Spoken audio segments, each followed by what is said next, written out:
Bonjour et bienvenue dans Premiere Pro. Aujourd'hui on va apprendre le sous-titrage dans Premiere. On va voir qu'il existe deux manières différentes de sous-titrer. D'abord des sous-titrages qu'on appelle codés, avec possibilité d'activer ou désactiver le sous-titre dans YouTube par exemple, mais qui offre moins de choix de personnalisation. Et le sous-titrage en clair, qui est utilisé par exemple sur des plateformes comme Facebook ou Vimeo, mais qui offre, moi personnellement c'est ce que je préfère, qui offre plus de choix de personnalisation comme le choix de la police, de la couleur, plus de la transparence aussi. On pourra vraiment tout paramétrer. Et bien c'est parti. Pour cet atelier, moi j'ai choisi un plan de Kiev. J'ai créé un petit commentaire audio et puis un petit texte aussi descriptif. Donc il y a deux façons de créer un sous-titre dans Premiere. Soit on clique droit dans le panneau projet, nouvel élément, légende.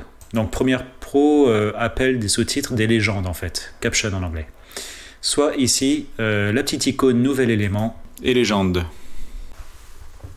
Et donc voilà, une première fenêtre apparaît. Aujourd'hui on va voir principalement deux formats, les autres sont pas très utiles honnêtement.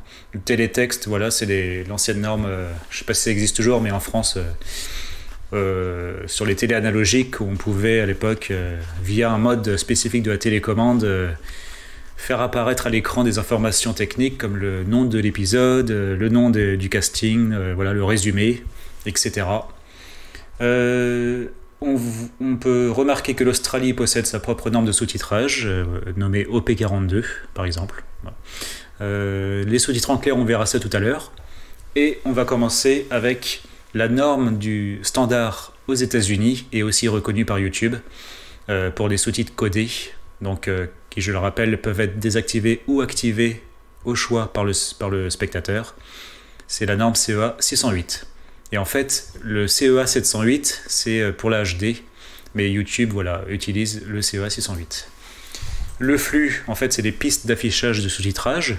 On peut très bien imaginer que sur la piste 1, il y ait un dialogue en anglais, et sur la piste 2, une traduction.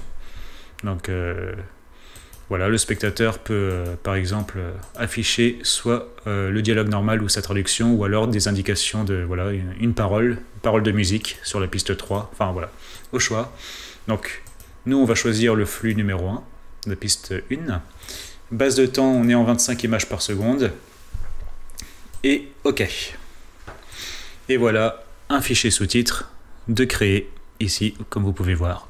Alors, pour importer le sous-titre dans la timeline, on clique dessus et puis on le maintient glissé. Voilà, on va le positionner. Donc, un sous-titre dans Premiere Pro, c'est composé de deux parties. La piste violette, en fait, c'est la piste sous-titre en elle-même et qui va contenir les blocs noirs des blocs de texte. Un bloc égale un sous-titre. Donc, nous, on va étendre la piste de sous-titrage avec, si vous passez votre souris, la petite poignée rouge là. Hop, on va venir l'étendre à la fin de notre vidéo. Voilà, les petites poignées d'extension. Et voilà nos premiers blocs de texte. Alors, faut bien sélectionner le bloc si on veut le raccourcir. De toute façon, il va vraiment falloir faire attention à être synchrone avec la voix en fait. Pour l'instant, si on veut éditer le sous-titre, il faut double-cliquer dessus simplement. Hop, et le panneau sous-titre apparaît. L'autre manière d'afficher le panneau sous-titre, c'est d'aller dans Fenêtre ici, et en bas, regardez, sous-titre, d'activer ici. Donc on peut voir le panneau légende, donc sous-titre ici, avec quelques options seulement. On verra tout à l'heure que dans sous-titrage en clair, il y a plus d'options de personnalisation du texte. Type, donc premier champ qu'on a, type d'animation en fait. Ça c'est pas très utile parce que déroulant sur deux lignes en fait, ça va être la façon dont le sous-titre apparaît. Donc en fait il va apparaître mot après mot si vous voulez. Si on veut vraiment animer un texte, il faut mieux passer par un logiciel comme After Effects par exemple. Donc ça on va pas l'utiliser. Par contre on va pouvoir modifier la position du texte dans le sous-titre. Voilà, centré. Le mode italique si on veut, donc ça dans le sous-titrage c'est plutôt utilisé pour les chansons, ça, les paroles chantées. Le mode souligné on l'utilise rarement, voire jamais. La petite note de musique, ça c'est... Parfois on peut l'ajouter, regardez à la fin, vous voyez, là une petite note de musique apparaît. En fait ça indique qu'une chanson va démarrer dans un film sous-titré. Ou alors qu'il y a des paroles chantées aussi, pour les malentendants et les malvoyants. C'est une indication. Le paramètre de couleur d'arrière-plan représenté par le petit carré. Donc on peut voir que le choix est assez limité, hein. On a les couleurs RVB pour la vidéo, donc bleu, vert, rouge, cyan, magenta, jaune et blanc aussi, et noir. Et puis la transparence, la semi-transparence de l'arrière-plan ou l'opacité. Donc voilà. C'est relativement assez simple. Et si on veut changer la couleur du texte, il faut cliquer sur le petit T ici. Donc là il est blanc. Mais voilà, si je sélectionne et que par exemple je veux du cyan, hop, il se met en cyan. Donc nous on va laisser blanc, hein, voilà, pour l'atelier. Ici par contre le petit damier qui représente 9 carrés, donc les 9 zones de cadrage de la vidéo. C'est en fait, si je clique au milieu, vous voyez que le sous-titre va se positionner au milieu de l'écran. C'est la position du sous-titre dans la vidéo. Donc on va laisser centrer bas. Et les deux X et Y, en fait, c'est la position, voilà, définir la position horizontale ou verticale, pixel par pixel. On va laisser comme ça. Donc le sous-titre codé n'autorise que 32 caractères maximum par ligne. Donc on va commencer à rentrer notre texte en faisant attention de ne pas dépasser 32 caractères. Donc on va pouvoir... Kiev, capitale de l'Ukraine. On va pouvoir sélectionner les 4 premiers mots ici pour être sûr. Voilà. Kiev, capitale de l'Ukraine, de près de 3 millions d'habitants.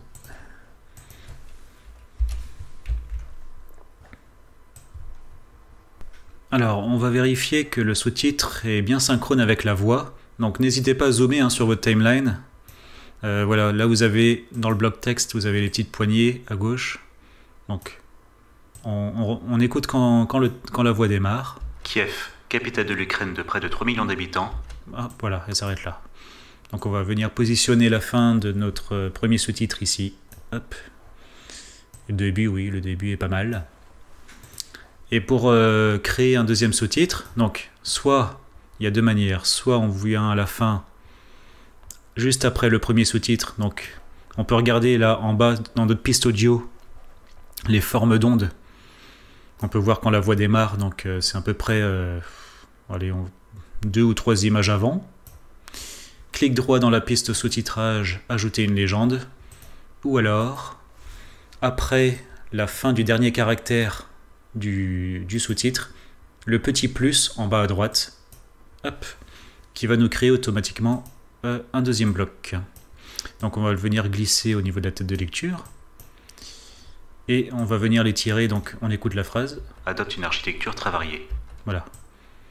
Une architecture très variée. On va venir étirer la poignée de fin un peu après la fin de la phrase. On va prendre adopte une architecture très variée. Copier. Et on va le coller dans le deuxième bloc de texte. Donc vous voyez à l'écran, adopte une architecture très va. On va pouvoir couper après architecture, voilà, en faisant entrer, et comme ça on est sûr que le sous-titre va s'afficher tout en entier. On va continuer pour terminer le texte, donc regroupant entre autres. Qui regroupe entre autres. Oui, qui regroupe entre autres. Le palais Mariinsky. Alors on va prendre le palais Mariinsky.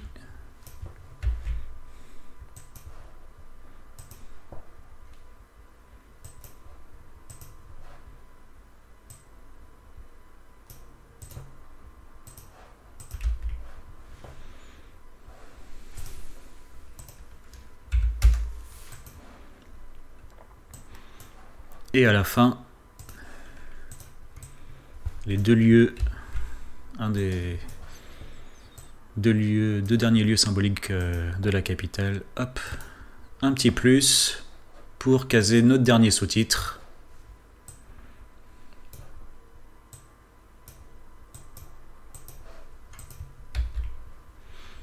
Et voilà.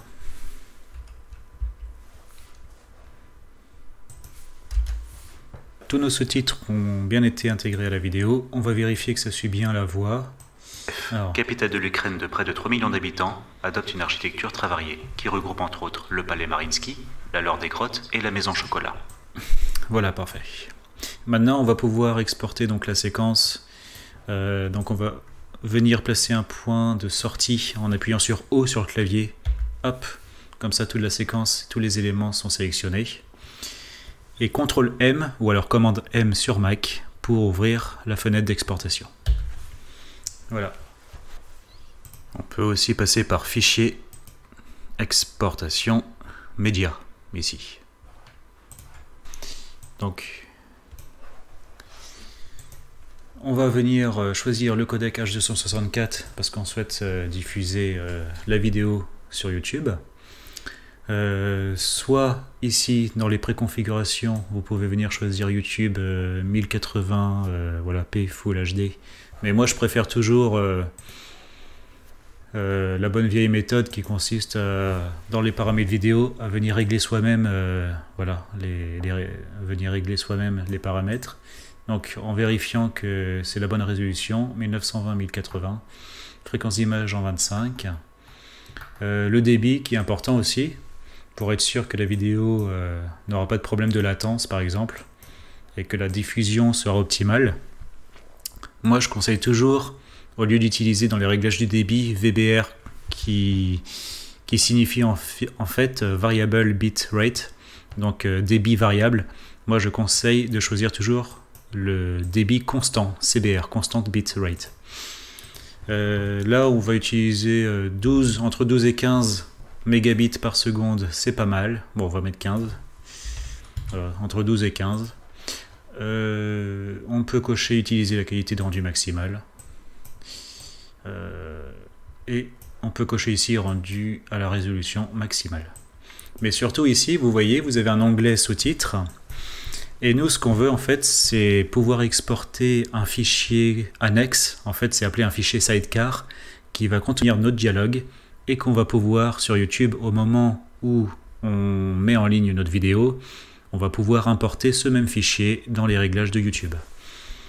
Donc, dans les options d'exportation ici, vous avez soit créer un fichier sidecar ou graver des sous-titres sur la vidéo. Ça, on va l'utiliser tout à l'heure quand on va choisir le format sous-titres en clair.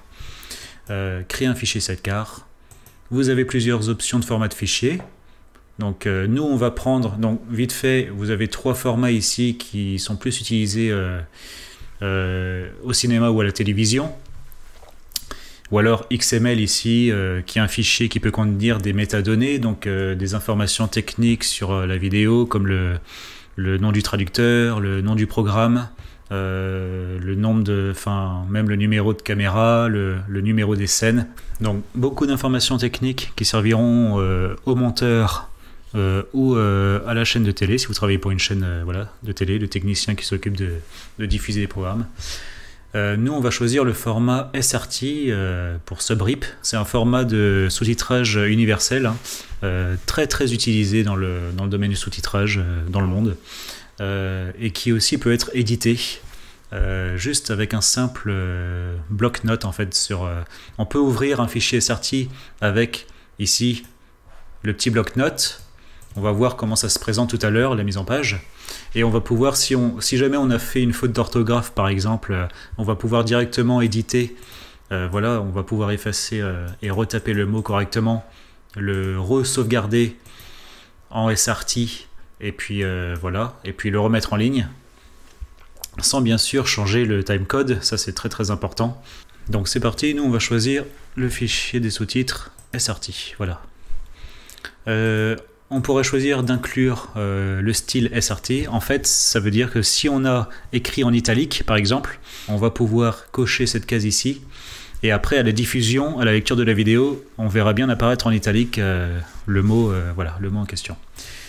Nous, pas besoin, car on n'a mis aucun style de police. On va vérifier ici dans sortie que tout est OK, les paramètres, ouais. On va pouvoir ici cliquer en renommant notre fichier. On va se créer un dossier, donc on va l'appeler Kiev Output pour sortie. Bon, on va l'écrire en français, c'est mieux.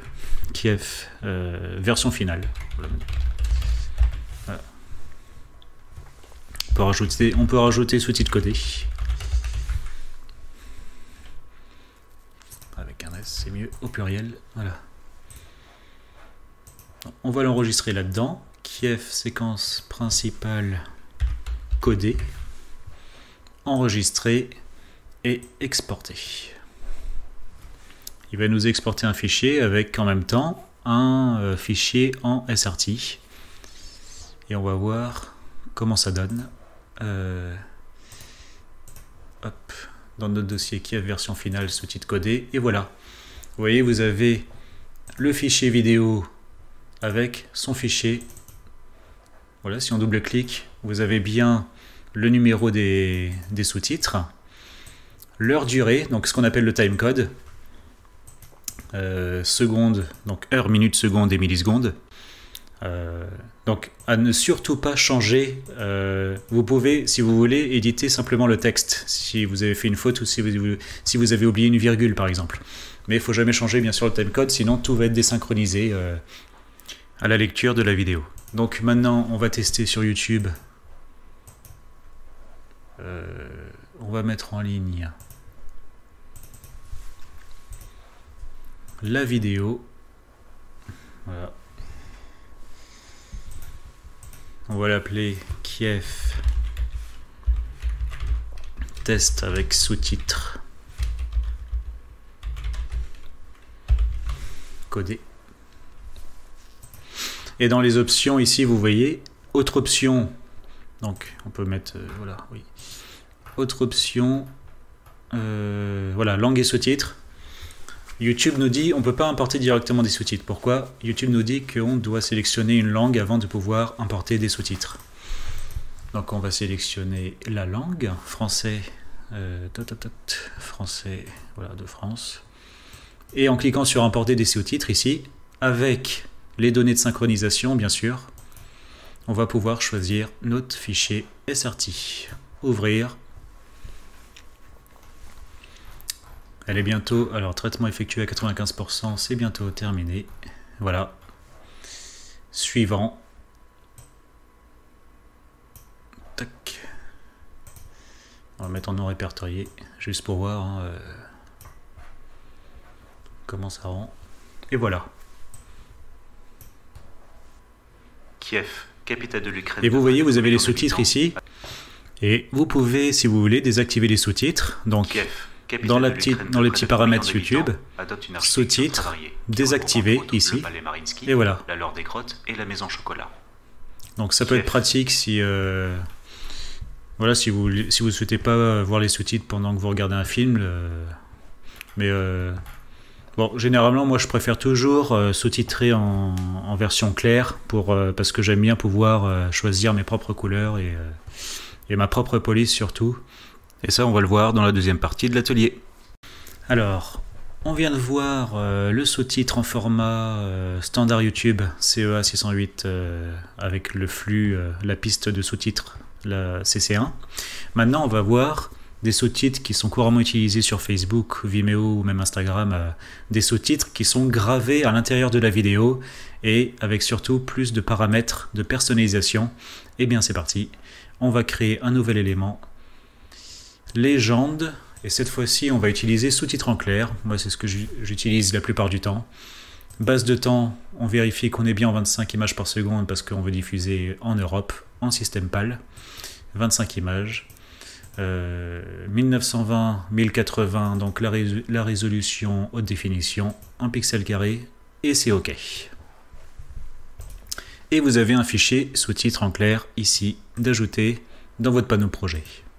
Donc on va créer on va dupliquer la séquence.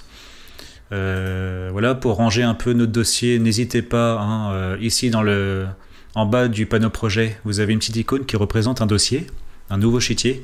N'hésitez pas à en créer et, pour pouvoir vous organiser. Donc on va l'appeler celui-là première partie, sous-titre codé, tiens, sous-titre codé. On va venir glisser le fichier CEA 608 à l'intérieur, la séquence principale, la première séquence, voilà. Et on va venir dupliquer notre séquence principale en faisant CTRL-C, CTRL-V, qu'on va renommer en cliquant dessus Kiev séquence principale underscore sous-titre gravé. On va double-cliquer pour l'ouvrir. Voilà, vous avez ici dans votre panneau montage, vous voyez en haut Kiev séquence principale sous-titre gravé. On va venir enlever cette piste de sous-titres. Par contre, on garde bien sûr la vidéo et le fichier audio.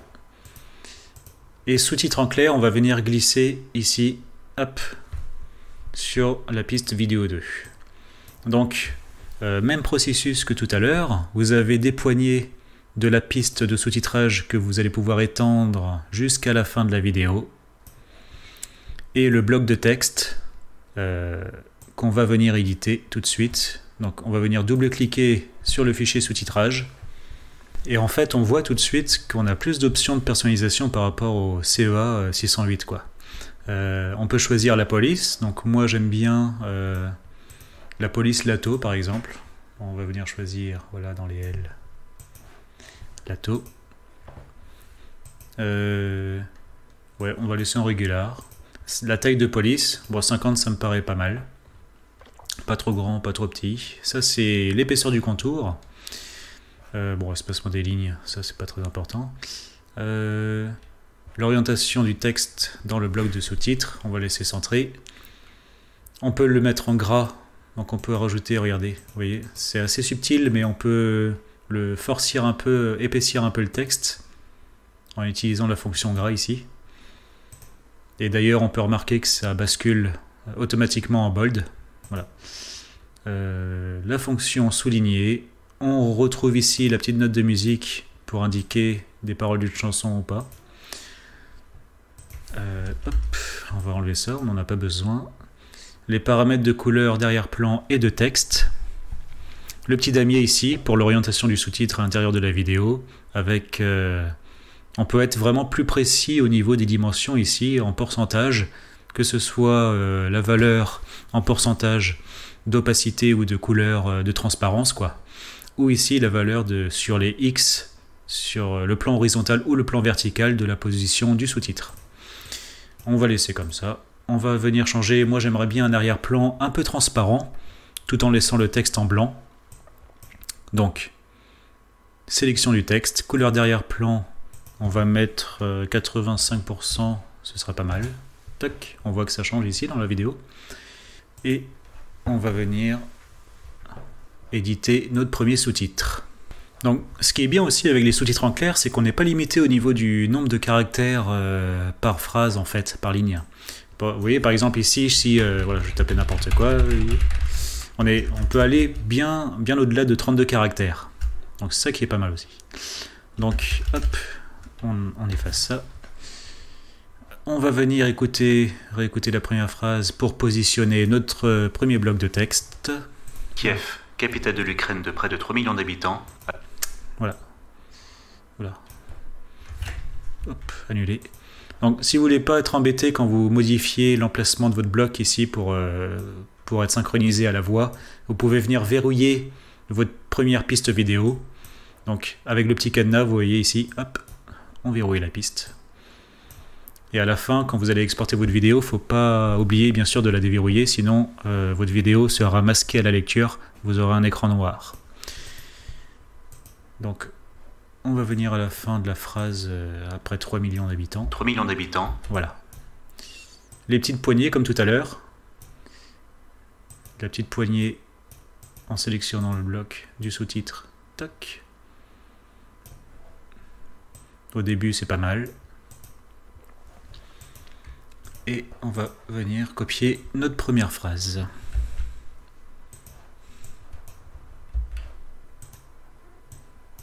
Kiev, capitale de l'Ukraine. Voilà. On va pouvoir faire un saut de ligne après Ukraine, pour que ça soit plus joli au regard. On enlève l'espace après la virgule. Tac. Et on peut venir ajouter notre deuxième bloc de texte. Donc voilà, nous avons notre sous-titre en clair qui est terminé. On va pouvoir déverrouiller la piste vidéo. On écoute une dernière fois pour contrôler l'ensemble. Capitale de l'Ukraine de près de 3 millions d'habitants, adopte une architecture très variée, qui regroupe entre autres le palais Mariinsky, la laure des grottes et la maison chocolat. Et ben c'est parfait. On va pouvoir exporter toute notre séquence. Hop, CTRL M. Ou alors, je vais vous montrer fichier, on peut aussi passer par là, fichier, exportation, média. Et ici, par contre, on va vouloir graver dans l'onglet sous-titres. Donc, on va pouvoir graver les sous-titres sur la vidéo directement. Vous voyez, il s'affiche ici dans la fenêtre de prévisualisation. Il s'affiche en temps réel. Tac. Avec un bel arrière-plan à 80% transparent, qui donne un léger contraste assez élégant. On vérifie le format H264, le codec, voilà, vidéo, la bonne résolution, la bonne fréquence d'image, CBR15, tout est en ordre. On va pouvoir cliquer ici, se créer un nouveau dossier. Hop, on va pouvoir l'appeler Kiev version finale. Et sous-titres gravés. Voilà. Donc on va l'enregistrer ici. Séquence principale, sous-titres gravés. Parfait. Et exporter.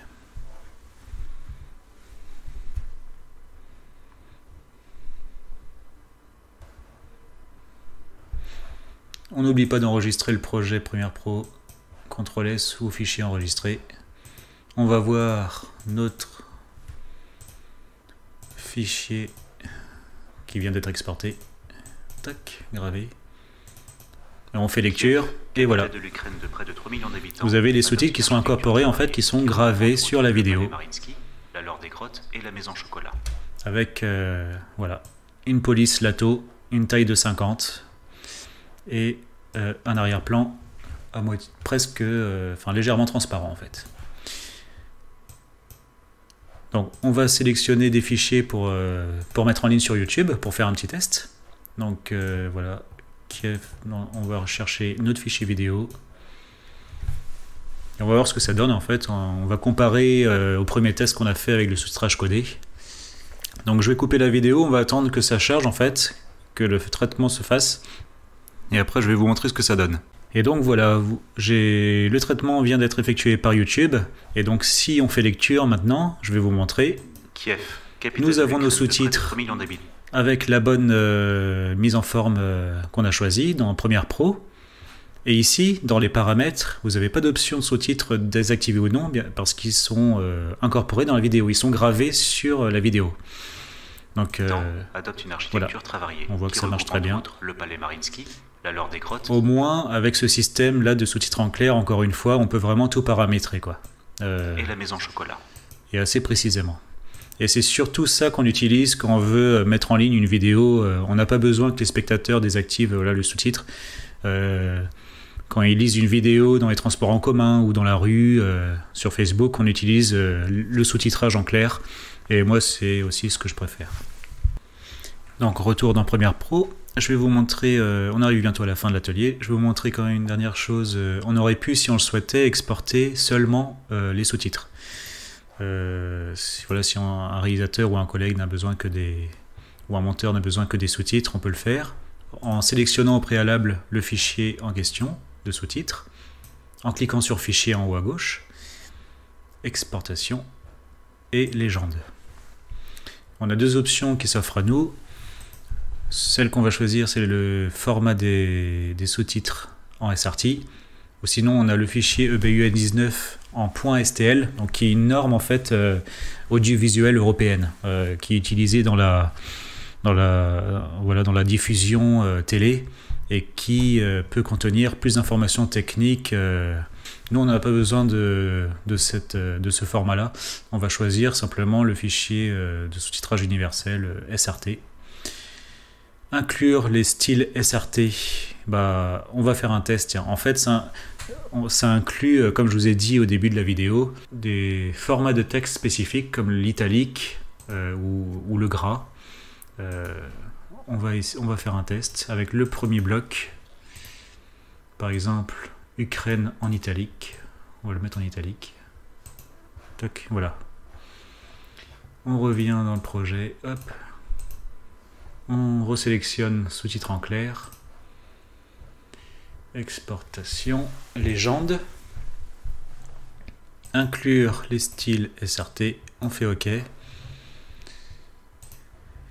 On va venir renommer le fichier aussi. Donc on va le nommer sous-titres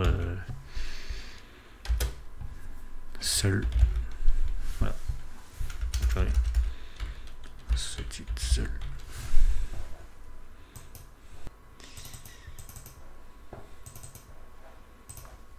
Et vous voyez, si on ouvre le fichier de sous-titres, Kiev, capitale 2, L''I, en fait, n'ayez crainte parce que vous allez sans doute vous demander que quand vous allez lire la vidéo, vous allez voir apparaître des i à l'intérieur de deux chevrons sur la vidéo, mais non, pas du tout. En fait, ça c'est une indication de formatage propre au bloc-notes ici. Ça ne va pas s'afficher sur la vidéo. Ça indique seulement au logiciel que ce mot Ukraine doit être en italique au lecteur vidéo, et donc ils vont disparaître automatiquement à la lecture de la vidéo. Donc voilà. Si on met des B ici à la place du I pour bold, on peut les rajouter manuellement et faire fichier enregistré. Le mot Ukraine seulement sera en gras et pas en italique. Donc voilà, I. Oui, c'est comme ça. Ou sinon on peut les supprimer, hein. Encore une fois, comme je vous disais tout à l'heure, c'est ça qui est bien avec les fichiers SRT, c'est qu'on peut venir les éditer. Si on veut pas que finalement, après coup, on se dit que le mot Ukraine, on souhaiterait qu'il reste tel quel, voilà, on peut venir supprimer les indications. Enregistrer, et c'est fini. On peut envoyer notre fichier au destinataire. Et voilà, nous arrivons à la fin de cet atelier. Merci à toutes et à tous d'avoir suivi mon tout premier tutoriel. N'hésitez pas à aller faire un tour sur mon site www.captionity.com et à suivre ma page Facebook professionnelle pour vous tenir au courant de mon actualité. Merci tout le monde et à la prochaine.